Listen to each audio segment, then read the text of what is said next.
इलाज नहीं था, दवाई नहीं था, वगैरह वगैरह। तो हर साल जो है वो ये दिवस मनाते हैं ताकि आप सब में जानकारी फैले, और क्योंकि 1 और 1 11 होते हैं, आप और लोगों को बताएं और वो और लोगों को बताएं। उससे क्या होगा कि कम से कम इन बीमारियों का इलाज जो है वो समय पे संभव होगा, क्योंकि अगर इनका इलाज समय पे संभव नहीं होगा तो जोड़ अल्टीमेटली क्षतिग्रस्त होंगे, खराब होंगे, डिफॉर्मिटीज़ आएंगी, डिसेबिलिटीज़ आएंगी, जैसा कि हमारे साथ दीपक जी हैं, उनको हैं। और इवन ये है, इसका भी एल्बो पूरा अच्छे से वो नहीं होता है ना। तो ऐसा ऐसा बहुत सब लोगों को है। तो ये कोई लज्जा शर्म वाली बात नहीं है, क्योंकि हम लोग सब कॉमन बीमारी के पेशेंट्स हैं, तो हम सबको ये इश्यूज आ सकते हैं, ठीक है। तो और हम सब एक दूसरे की हेल्प करने के लिए इस दुनिया में हैं। तो दरअसल क्या है कि इलाज के दायरे से बाहर आके भी हमें बीमारी के बारे में और बहुत कुछ सोचना होता है, ठीक। क्योंकि अल्टीमेटली हम लोगों के लिए अभी मीनिंग इलाज ये है कि हम हॉस्पिटल जाएं, जल्दी जल्दी हमारा नंबर लग जाए, डॉक्टर टेस्ट देख ले, दवाएं लिख दे, इंजेक्शन लिख दे और हम घर वापस चले जाएं, ठीक है। लेकिन ना तो हमें अपनी बीमारी के बारे में अच्छे से पता होता है, ना तो हमें उसकी ट्रीटमेंट ऑप्शंस के बारे में पता होता है, और ना ही हमें ये पता होता है कि फ्यूचर आगे क्या होने वाला है, क्या खाना है, एक्सरसाइज कैसे करना है, वगैरह वगैरह, वो सब चीज़ें। तो हर साल जो है वो वर्ल्ड आर्थराइटिस डे थीम के साथ मनाया जाता है। जो इस साल का थीम है वो है living with RMD at all stages of life. RMD एक इंग्लिश टर्म है, उसका फुल फॉर्म होता है रोमेटोलॉजिकल एंड मस्कुलोस्केलेटल डिजीजेस, मतलब गठिया या फिर जोड़ों संबंधी अन्य बीमारियां। तो इसका हिंदी में मतलब क्या हुआ, गठिया और अन्य जो इस तरह की बीमारियां हैं उनके साथ जीवन के हर स्तर पर जीने की कला सीखना, वो हमें आनी चाहिए। उसका कारण है कि गठिया तो हमारे साथ जीवन भर रहने वाला है, क्योंकि आप सबको हमने ये वाली बात ट्रीटमेंट शुरू करते हुए बताई है। आपका जो ट्रीटमेंट है वो लगभग सारे जीवन चलने वाला है। साइंस ने अभी इतनी प्रगति नहीं की कि हम 6 महीने, 1 साल, 2 साल ट्रीटमेंट दें और उसको छोड़ दें, ठीक है। और साथ के साथ में आपके ये हर एक जीवन का को प्रभावित भी करता होगा। क्यों?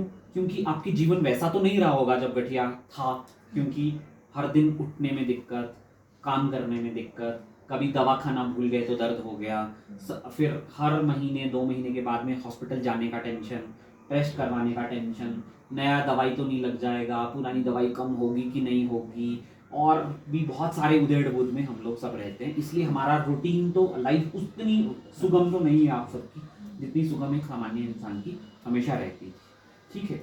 और साथ के साथ में हमारी लाइफ के बहुत सारे फेजेस होते हैं, जैसे कि आपके लिए, बहुत लोगों के लिए रेलेवेंट नहीं होंगे, पर इन चारों के लिए तो बहुत रेलेवेंट है।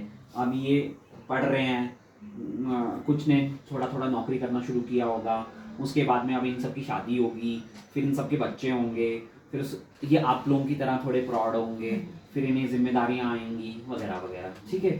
तो हर एक पहलू में ट्रीटमेंट का क्या होने वाला है, क्या भविष्य है, कौन सा दवाई किस समय लेना है, तो वो सब चीज़ें बहुत रेलेवेंट होती हैं, ठीक है। इन सब के साथ हमारे फ्रेंड्स हैं। कौन कौन हमारे फ्रेंड्स हैं? डॉक्टर हमारा फ्रेंड है, जो हॉस्पिटल में काम करने वाले बाकी लोग हैं वो हमारे फ्रेंड्स हैं, और जो हमें दवा प्रोवाइड करता है वो हमारे फ्रेंड्स हैं। दवा भी हमारी दोस्त है, ठीक है, क्योंकि वही तो है ऐसी जो हमको, हम ये सब अगर ये एहसास देखें कि वो समय, जिस समय हम दवा नहीं ले रहे थे, उस समय हमारा जीवन कैसा था और आज हमारा जीवन कैसा है, तो इस अगर हम ये एहसास अगर एक बार अपने मन में सोचेंगे तो डेफिनेटली हमें लगेगा कि दवा तो हमारी मित्र तो है, क्योंकि उसी की वजह से आप आज हम स्वस्थ हैं, अच्छा जीवन जीने की कोशिश कर पा रहे हैं, नहीं तो शायद वो भी नहीं कर पाते। तो अल्टीमेटली जब भी कोई गठिया का पेशेंट या फिर जो भी मस्कुलोस्केलेटल डिजीजेज या जोड़ों संबंधी बीमारियों का जो पेशेंट होता है, उसकी लाइफ में 5-6 चीज़ें बहुत बहुत रेलेवेंट होती हैं। पहला, जोड़ों की दर्द, उससे तो हम सब ग्रसित हैं ही हैं। जोड़ों की दर्द, जकड़न, काम न कर पाना, और अगर समय पे इलाज ना मिला तो डिफॉर्मिटीज़, मतलब जोड़ों का क्षतिग्रस्त हो जाना, जैसे किसी का गर्दन अच्छे से नहीं हिल पाता, किसी की बाजू सीधी नहीं हो पाती, कोई अपना घुटना फोल्ड नहीं कर पाता, कोई अपना कलाई ऊपर नीचे नहीं कर पाता, और भी बहुत सारी समस्याएं, ठीक है। लेकिन गठिया सिर्फ और सिर्फ जो है वो जोड़ों की बीमारी नहीं है। गठिया जो है वो जोड़ों से अधिक अंगों पे भी अपना दुष्प्रभाव डालता है। आप में से बहुत सारे लोग ऐसे हैं जिनको की गठिया जो है वो जोड़ों से अधिक अलग जगह पे गया, जैसे आप हैं, आपको आंखों में ड्राइनेस आ गया, मुंह सूख गया, ऐसे आईज में और भी बहुत सारी प्रॉब्लम्स गठिया में आती हैं। यहाँ पे एक और पेशेंट गौरव भी हैं जिनको मांसपेशियों का गठिया हो गया। गठिया सर, आई साइट भी जस्ट हाँ, ठीक है। तो अल्टीमेटली आंखों में पुतली में दिक्कत आना, पर्दे में दिक्कत आना, आंसू सूख जाना, मुंह सूख जाना, नाक की दिक्कत, सांस की नाली की दिक्कतें, फेफड़ों में सिकुड़न, जैसे आप हैं, आप इनको फेफड़ों में सिकुड़न है गठिया की वजह से, ठीक है। तो दिल की समस्याएं, हाई ब्लड प्रेशर, कोलेस्ट्रॉल ज़्यादा होना, अधरंग का खतरा अधिक होना, आंतों की समस्याएं, नसों की समस्याएं, बहुत सारी ऐसी चीज़ें होती हैं जो कि गठिया के पेशेंट्स को, स्किन का प्रॉब्लम्स जो कि गठिया के पेशेंट्स में बहुत कॉमन, जैसा हमारे साथ ये बच्चा है, इसको स्किन का प्रॉब्लम है। देखो ये आपको अगर आप इसको देखेंगे तो इसके बटरफ्लाई रैश है, मतलब इसकी गाल देखोगे तो ऐसा लगेगा कि बटरफ्लाई बैठी है वहाँ पे, ठीक है। तो इस तरह से बहुत सारी समस्याएं जो हैं वो गठिया में होती हैं। तो आपको गठिया की जब भी आपको किसी भी तरह की अन्य समस्या आती है तो आपको उसको इग्नोर नहीं करना है, हॉस्पिटल आना है। ये क्योंकि वो हो सकता है गठिया के तेज होने के लक्षण हो, या फिर गठिया जो है वो अंगों से जोड़ों से निकल करके अन्य अंगों में फैल रहा है, ये बहुत इंपॉर्टेंट है। उसके बाद प्रजनन और गर्भधारण, ठीक है। ये एक ऐसी चीज़ है जिसके बारे में हम बहुत बात नहीं करते, बट हम इसके बारे में आज डिस्कस करेंगे, और ये बहुत रेलेवेंट है हमारे जो यंग लोग हैं हमारे बीच में बैठे हैं उनके लिए, और ओल्ड के लिए भी बहुत इंपॉर्टेंट है। क्योंकि हमारे ऐसा तो है नहीं कि अगर मुझे गठिया हो गया तो मेरे परिवार में अब होना नहीं है, या फिर मुझे हो गया तो मेरे पड़ोस में किसी को नहीं होगा, या मेरे किसी जानने वाले को नहीं होगा। और आप सबको हमने एक उद्देश्य ये भी बताया, आप में जानकारी है तो अगर आप एक पर्सन, आज यहाँ पे आप 10 लोग बैठे हैं, और अगर 10 लोग 10 को एजुकेट करेंगे तो एक मैसेज से 100 लोग एजुकेट हो जाते हैं, ठीक है। और वो 100 को करेंगे तो 1000 हो जाते हैं। तो इस तरह से स्प्रेड जानकारी जो है वो कभी रुकती नहीं है अगर हम उसको आगे किसी को बताना चाहें। इसलिए ये जो प्रजनन, गर्भधारण, स्तनपान, ये सब चीज़ें जो हैं वो हम सबके लिए रेलेवेंट है। इन चारों के लिए इसलिए रेलेवेंट है क्योंकि मैंने वो आपको बताया, इनको वो जीवन के वो चारों पांचों फेजेस जो हैं वो जो उन फेजेस में अभी जानना है। उसके बाद दवाओं के साइड इफेक्ट्स, दुष्प्रभाव, उसके बारे में तो हम सब चिंतित रहते हैं, और यही एक सबसे बड़ा कारण है कि हम लोग अपनी ट्रीटमेंट्स भी छोड़ते हैं, बीच बीच में हम भ्रमित भी हो जाते हैं लोगों से, क्योंकि सब लोग हमें बोलते हैं कि वहाँ पे ट्रीटमेंट ऐसा ले लो, वहाँ पे साइड इफेक्ट्स कम होता है, दवाओं के साइड इफेक्ट ज़्यादा होते हैं, हाँ जी, है ना। तो उन सब चीज़ों से क्या होता है, अल्टीमेटली नुकसान तो हमारा ही होता है। तो इसके बारे में भी आज हम चर्चा करेंगे। और इसके बाद एक अर्थ समझते हैं, मतलब पैसा, फाइनेंस, ठीक है। क्योंकि अब ये क्यों समय पे वहाँ नहीं आता, अस्पताल नहीं आता, क्योंकि हॉस्पिटल, या फिर हम सब फॉर दैट मैटर, कि हम सब जब हॉस्पिटल आएंगे तो एक हमारा दिन खराब होगा, हमारे साथ एक और पर्सन भी एकम्पनी करेगा यूजुअली हमको, तो उसका भी दिन खराब होगा, हमारा किराया भाड़ा भी लगेगा, हम जब घर से बाहर रहेंगे तो वहाँ पे खाने पीने, चाय पानी, इन सब चीज़ों का खर्चा भी आएगा, उसके ऊपर दवाओं का खर्चा भी हमारे दबाव है। और उसके बाद हम में से बहुत सारे लोग ऐसे भी हैं जो अपना काम ऑप्टिमाइज लेवल पे नहीं कर पाते गठिया की वजह से, ठीक है। तो वहाँ से भी हमें एक इकोनॉमिकल लॉस होता है। तो अल्टीमेटली गठिया जो है बहुत बड़ा इकोनॉमिकल लॉस भी अपने साथ लेकर के आता है, जो कि कुछ डायरेक्ट होता है, जो हम ये देखते हैं कि आज हमने टेस्ट वाले को इतने पैसे दिए, दवा वाले को इतने दिए, पर इनडायरेक्ट भी बहुत होता है जो मैंने आपको अभी बताया, ठीक है। और इन सब चीज़ों की वजह से हम सब लोग क्या करते हैं, स्ट्रेस में रहते हैं, क्योंकि हमारा जीवन उतना सरल नहीं होता, उतना सुगम नहीं होता। दर्द, दवा, अन्य अंगों में दवाई जाने का खतरा, उसके बाद में जो किसी को पता भी नहीं चलना चाहिए मुझे गठिया है, ये भी एक चीज़ है, ठीक है। यंग लोगों के लिए तो ये बहुत बहुत इंपॉर्टेंट है कि हम कौन चाहता है अपनी बीमारी की चर्चा करना कि मैं बीमार हूँ, हमेशा दवाई खाता हूँ, अगले लाइफ पर भी दवा खानी पड़ेगी, हॉस्पिटल्स के धक्के, भीड़ भड़क्का और दवाओं के साइड इफ़ेक्ट्स, ये सब चीज़ें, इन सब चीज़ों से हम लोगों को स्ट्रेस रहती है, तो मानसिक समस्याएं भी आती हैं, ठीक। तो इन सब चीज़ों के लिए जो है वो ये सब चीज़ें डिस्कस करने के लिए आज जो है वो हमने आप लोगों का एक ग्रुप थेरेपी सेशन रखा है। ग्रुप थेरेपी सेशन के बहुत फ़ायदे होते हैं। ग्रुप थेरेपी सेशन का एक फ़ायदा तो ये होता है, जो डायरेक्ट फ़ायदा डॉक्टर के लिए होता है कि उसको वही चीज़ें जो हैं वो 10 बार नहीं बोलना पड़ता, उसको एक ही बार में 10 लोगों को वो बता पाता है।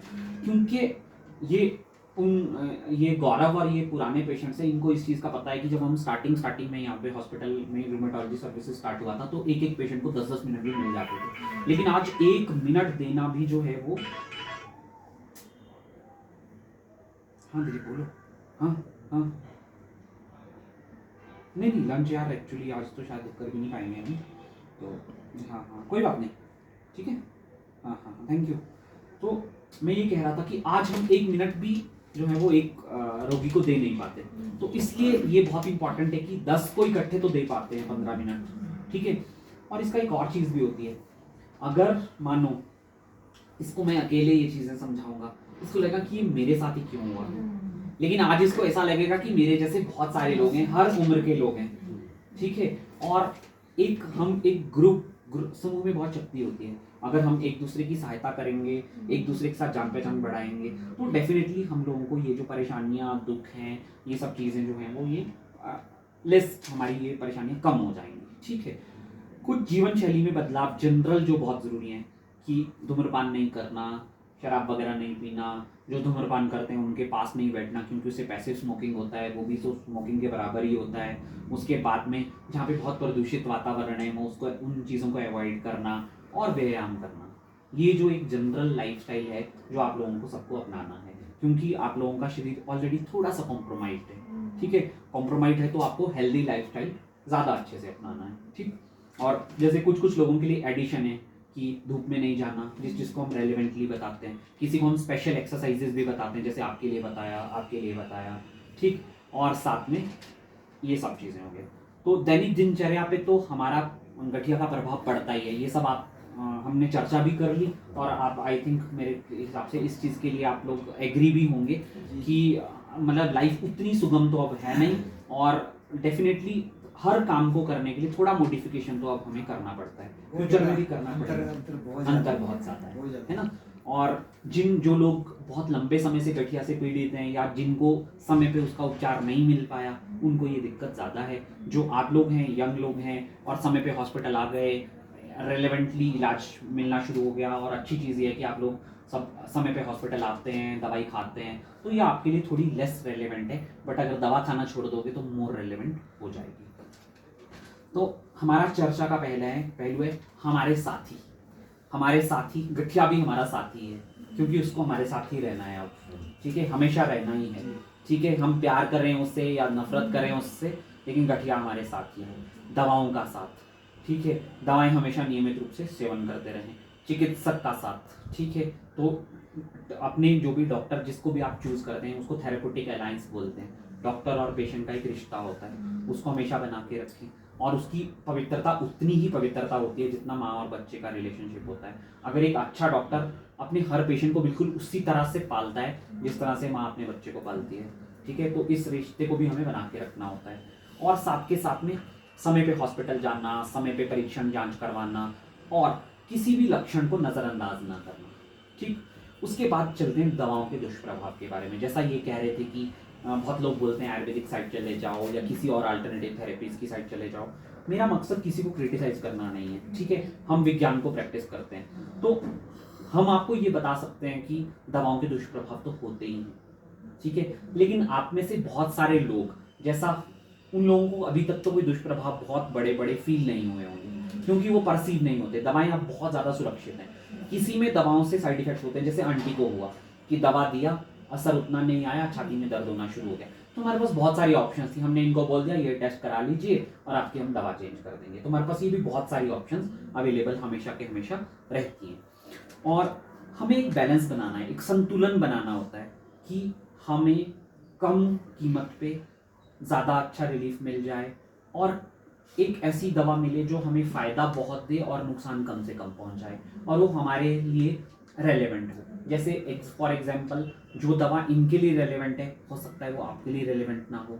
जो आपके लिए रेलेवेंट है वो आंटी के लिए रेलेवेंट नहीं होगा, जो इनके लिए रेलेवेंट है वो आपके लिए रेलेवेंट नहीं होगा।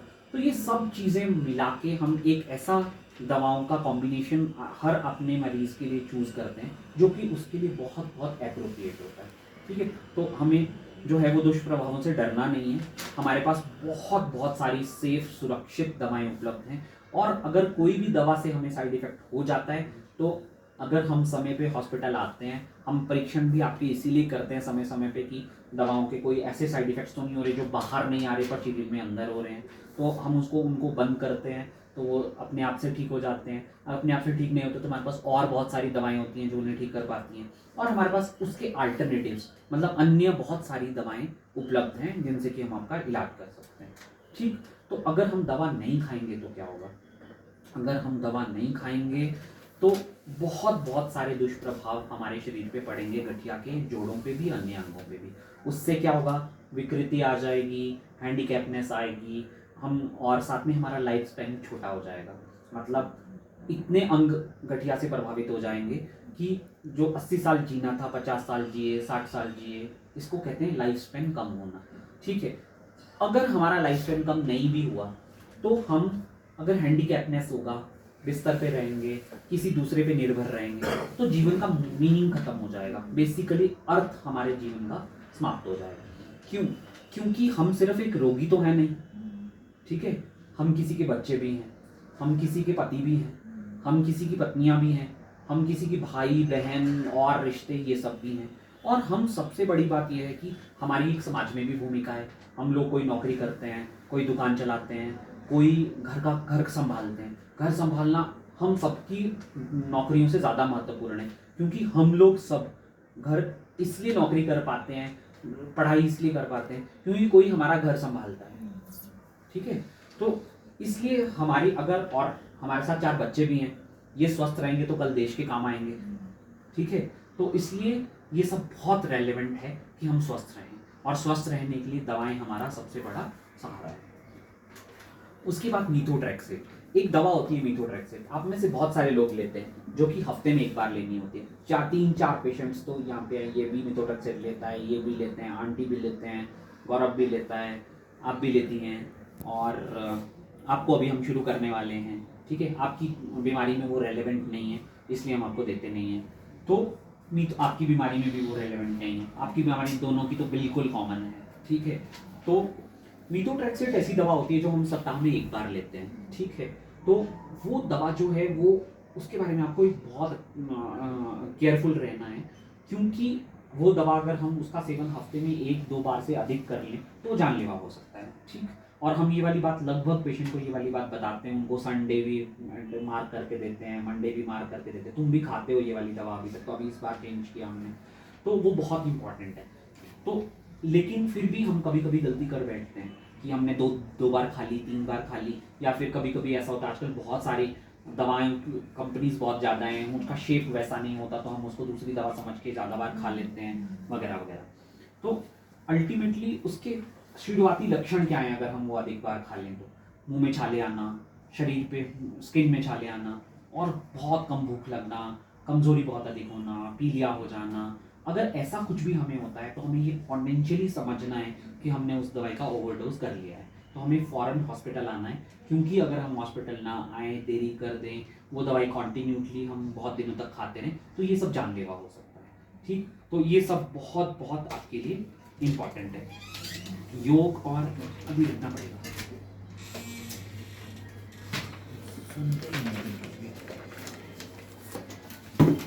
ठीक है, योग और व्यायाम। ठीक है।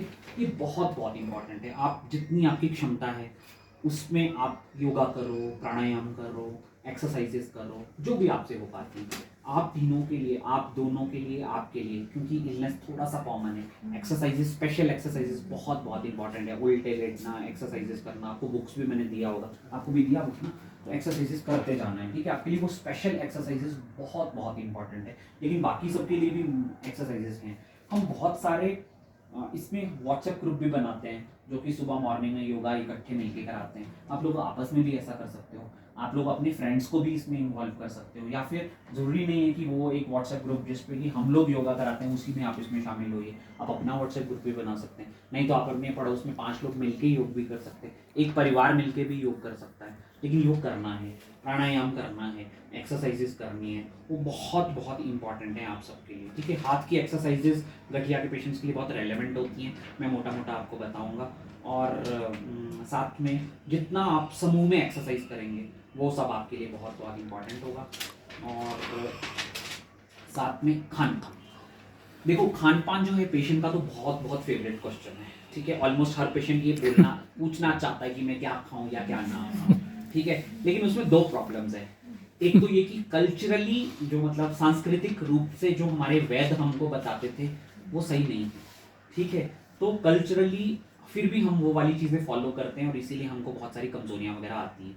तो और डॉक्टर्स भी समय अभाव के कारण खुद से तो बताते नहीं हैं, और पेशेंट पूछते हैं तो मोटा मोटा एक बार बता देते हैं, और पेशेंट को आधी चीज़ समझ आती है, आधी समझ नहीं आती है, और उसके बाद में चलता वही है जो वैद बोलते हैं। ठीक है, क्यों मैं सही बोल रहा हूँ?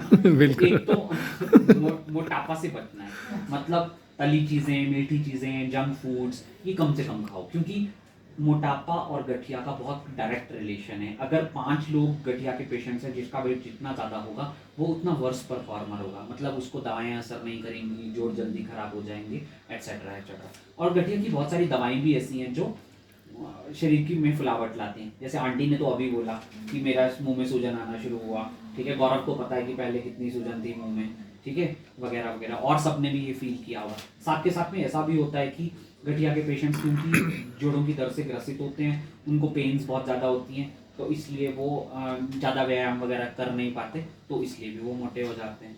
ठीक है, तो इसलिए हमको हाई फाइबर डाइट, मतलब जिसमें सैलड ज़्यादा हो, शाकाहारी भोजन हो, और सारी दाल सब्जी हो, आटा हम ना छाने, छिलके वाली दालें खाएं, ये अंकुरित दालें खाएं, ये सब हमारे लिए बहुत इंपॉर्टेंट है। ग्रीन टी, ब्लैक टी, ये भी कहते हैं कि गठिया के पेशेंट्स को उसका सेवन करें तो ये बहुत अच्छा होता है। टमाटर का सेवन भी गठिया में बहुत अच्छा जो है वो विज्ञान ने पाया है। संतरा, नींबू जाति के जो फल होते हैं, मौसमी, संतरा, नींबू, ये सब ये भी गठिया में बहुत अच्छा हेल्प करते हैं। और जी, और साथ में हमें विटामिन डी का नियमित रूप से सप्लीमेंटेशन हम लोग वैसे हर 6 महीने में अपने पेशेंट्स को हमेशा लिखते ही हैं, लेकिन भूल जाएं तो आप भी इसको याद करवा सकते हैं। उसके बाद शाकाहारी भोजन जो है वो गठिया में ज़्यादा बेटर माना गया है। बट इसका मतलब ये बिल्कुल नहीं है कि जो समिश्र भोजन यानी नॉनवेज भोजन खाते हैं वो नॉनवेज ना खाएं, पर अधिक मात्रा में शाकाहारी भोजन का प्रयोग करें, क्योंकि शाकाहारी भोजन से एक तो मोटापा कम होता है और उसमें फाइबर्स ज़्यादा होते हैं और एंटीऑक्सीडेंट्स भी ज़्यादा होते हैं। सरसों के तेल में ओमेगा 3 फैटी एसिड्स होते हैं, वो भी गठिया के लिए बहुत इंपॉर्टेंट है। तो इसलिए आप अपना जब दाल वगैरह फ्राई करते हैं तो एटलीस्ट हफ्ते में 3 दिन ये नियम बनाएं कि सरसों के तेल का इस्तेमाल करना है। जो लोग नॉनवेज फूड खाते हैं वो लोग फिश ऑयल के कैप्सूल्स वगैरह भी बीच बीच में ले सकते हैं। घी नहीं खा सकते? खाते हैं, खा सकते हैं, इतना खाना है कि वजन ना बढ़े। क्यों नहीं? ब्राउन राइस, लाल चावल गठिया में बहुत अच्छा होता है। और श्री अन्न, आज आपको पता है हम इस साल को मिलेट्स ईयर मना रहे हैं, तो श्री अन्न, रागी, बाजरा, ज्वार, कोदा, ये सब गठिया के लिए बहुत अच्छा होता है। तो इसका अधिक से अधिक सेवन जो है वो आप करें। और उसके बाद दूध और दूध से बनी चीज़ें गठिया के लिए बहुत अच्छी होती हैं। हर दाल, बादाम, चना, खुम्ब, सोयाबीन, ये सब गठिया में बहुत अच्छा है। पालक भी गठिया के लिए बहुत अच्छा होता है। आप लोगों को एक व्हाट्सएप ग्रुप में हम शामिल कर देंगे, आप अपना नंबर्स अभी लिख देना, और तो आपको एक आहार तालिका, हम एक डाइट चार्ट बना के दे देंगे। बट और उस व्हाट्सएप ग्रुप में हम योगा के लिंक्स भी डाल देंगे, अगर आप उसको क्लिक करके डेली आप हमारे साथ योगा करना चाहते हैं तो कर सकते हैं। और साथ में हॉस्पिटल में कब छुट्टी है, कब हम नहीं हैं, शेड्यूल्स हैं, वो भी हम उसमें अपडेट करने का प्रयास करेंगे। बट उस ग्रुप में आप लोगों ने ये गुड मॉर्निंग, हैप्पी दिवाली, इस तरह के मैसेजेस वगैरह बिल्कुल नहीं डालना, ठीक है, क्योंकि उसका फिर रेलेवेंस खत्म हो जाएगा। अगर उसमें 25 बर्थडे मैसेजेस आ गए तो हम उसको पढ़ना छोड़ देंगे, ठीक है। तो ये जो है वो बहुत इंपॉर्टेंट है। कुछ पेशेंट्स को बायोलॉजिक दवाओं के बारे में का यूज़ हम करते हैं, जैसे आंटी में हमने एक सेमी बायोलॉजिक यूज़ किया था। आपको हमने जब आपका ट्रीटमेंट स्टार्ट किया था तो बोला था कि MACIDs या बायोलॉजिक्स 2 ऑप्शन है। आपको भी हमने ये वाली बात समझाई होगी कि बायोलॉजिक्स एक दवाएं होती हैं। बायोलॉजिक्स थोड़ी महंगी दवाएं होती हैं, बड़ी दवाएं होती हैं, असर बहुत अच्छा होता है उनका, उनको हम फर्स्ट लाइन में कभी यूज़ नहीं करते, सेकेंड लाइन एजेंट की तरह यूज़ करते हैं। बट जब भी किसी को बायोलॉजिक्स यूज़ करना हो के लिए हम प्रेरित करते हैं तो उसको नेगेटिविटी में नहीं लेना चाहिए। उसको ये भी नहीं सोचना चाहिए कि मेरी बीमारी बहुत बढ़ गई, मेरे को दवाओं से असर नहीं हुआ, निराश नहीं होना चाहिए, अगर मैं ये आज लगवा लूँगा तो फ्यूचर में मेरे पास कुछ नहीं बचेगा, ऐसा कुछ नहीं होता। हमें आज रेलेवेंस है। अगर मुझे अभी इस समय भूख लगी है तो मुझे खाना अभी इंपॉर्टेंट है, 4 घंटे बाद इंपॉर्टेंट नहीं है। इस तरह से अगर मेरे शरीर को बायोलॉजिक्स की आज ज़रूरत है तो 4 साल के बाद में उसको कोई मतलब नहीं है, ठीक है। और क्योंकि अब धीरे धीरे बायोलॉजिक्स सस्ते हो रहे हैं, इंडिया में बहुत सारी स्कीम्स आ गई हैं, कंपनीज बहुत डिस्काउंट्स देती हैं बायोलॉजिक्स पे, बहुत सारे कार्ड्स जो हिम केयर और ये सब आयुष्मान होता है, इसमें बायोलॉजिक्स बहुत सारे पेशेंट को फ्री में मिल जाते हैं। तो इसलिए बायोलॉजिक्स का यूज़ जो है वो हमें उसके लिए डिस्करेज नहीं होना है। अपने फ्यूचर के लिए। ठीक, अब हम मानसिक स्वास्थ्य की बात करते हैं। तो देखिए ऐसा है कि मानसिक स्वास्थ्य ये एक ऐसी चीज़ है जिसकी हम चर्चा नहीं करना चाहते। हम लोग हमेशा यही चाहते हैं कि हम मानसिक स्वास्थ्य जो है वो हमारा ठीक ही है, और हम लोग इस चीज़ को स्वीकार करने से हिचकिचाते हैं कि हमें कोई स्ट्रेस है, हमें कोई टेंशन चल रहा है, और हम मन ही मन कुड़ते रहते हैं, किसी के साथ शेयर नहीं करना चाहते। उसका एक सबसे बड़ा कारण है, उसका एक सबसे बड़ा कारण ये है कि जो हम खुद को, और अगर कोई हमारे आसपास जो भी स्ट्रेस मानसिक तनाव के दौर से गुजर रहा होता है, हम उसको हीन दृष्टि से देखते हैं। मतलब सोसाइटी में उतना एक्सेप्टेबिलिटी फिजिकल इलनेसेस का है, उतना मानसिक इलनेसेस का नहीं है। मानो आपको जुकाम हो गया, हॉस्पिटल जाने से कौन रोकेगा? कोई भी नहीं। गठिया हो गया, कोई भी नहीं। बीपी शुगर की दवाएं तो आज ऑलमोस्ट हर घर में लगभग एक अभिन्न अंग है। हमारे अगर 5 फैमिली मेंबर्स हैं तो 2 तो उसमें बीपी या शुगर का दवा खा ही रहे होते हैं। ठीक है, तो हमारी एक्सेप्टेबिलिटी है। हड्डी टूट गई तो प्लास्टर तो लगना ही है। ठीक है, ये सब चीज़ें हमें आइडिया है इन सब चीज़ों का। आंख में मोतिया आ गया तो ऑपरेशन करवाना है, नज़र कमज़ोर होगी तो चश्मा लगना है। ठीक है, 2-3 दिन चश्मे में प्रॉब्लम आएगा, लेकिन एक्सेप्टेबिलिटी अच्छी। अगर आपको ये बोल दे कि मैं डिप्रेशन की दवाई खाता हूँ तो समझ लो आउटकास्ट है ना।